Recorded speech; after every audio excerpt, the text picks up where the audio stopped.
And I'd love to know if there was ever a moment in your career, do you wish you had the acting equivalent of the Fountain of Youth, where you could have just kept playing a role or been on a set forever because you never wanted that experience to end? Oh, that's such a great question.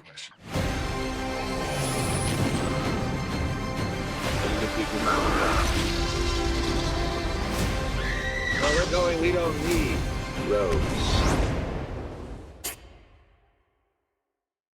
Jake, How we doing? there he is. I love you guys. You ever get tired of making good movies, or you're just going to keep doing it?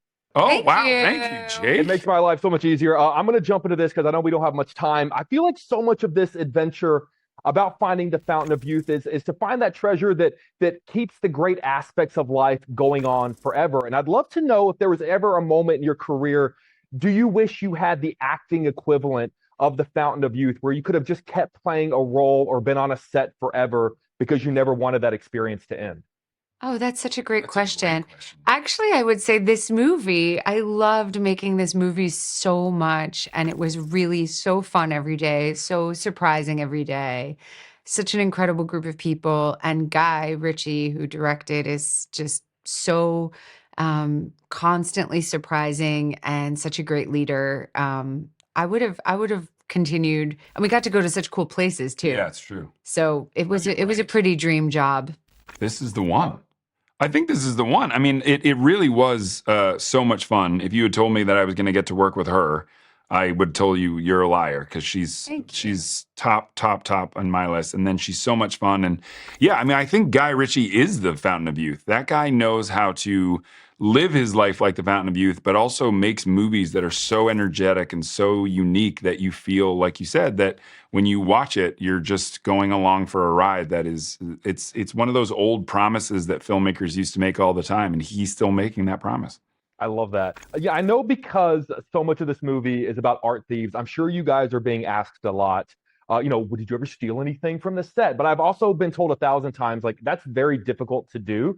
So I'd love to know, was there ever anything from a set that you really wanted and maybe even tried to take, but got shut down? And to this day, maybe you're a little pissed off that you don't have it.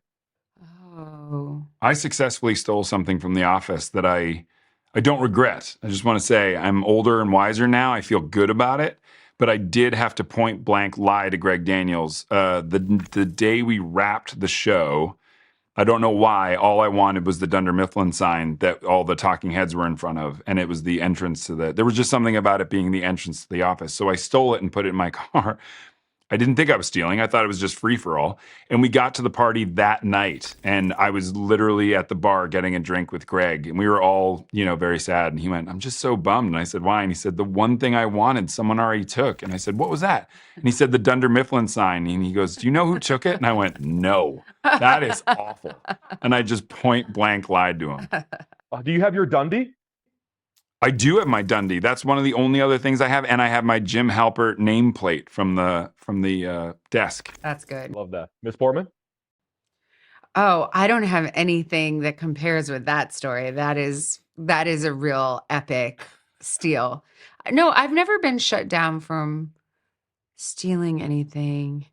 I should have tried to take like a lightsaber from the Star Wars set, but I didn't. They would have shut you down. That's what They I would hear. have shut me down. Yeah.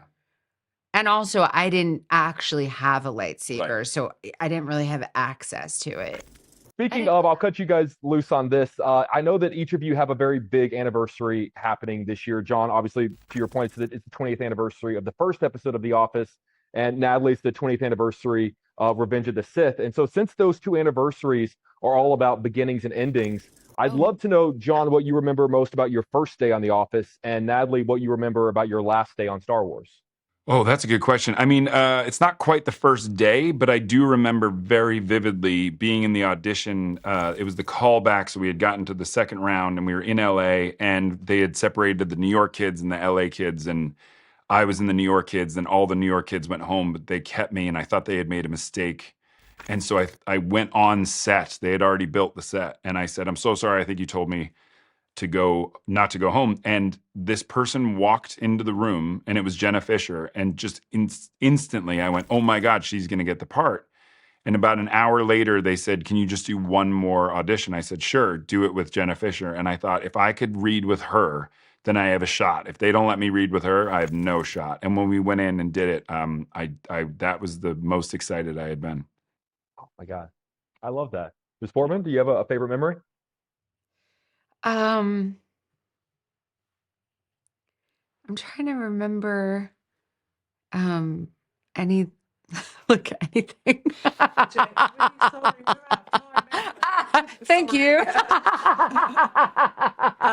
Thank you so much. She says ditto about the Office story. She just When I was with Jenna Fisher, I was like, I am gonna kill this. Thank you, Jake. Take care. Bye-bye. Thanks, James. That was amazing.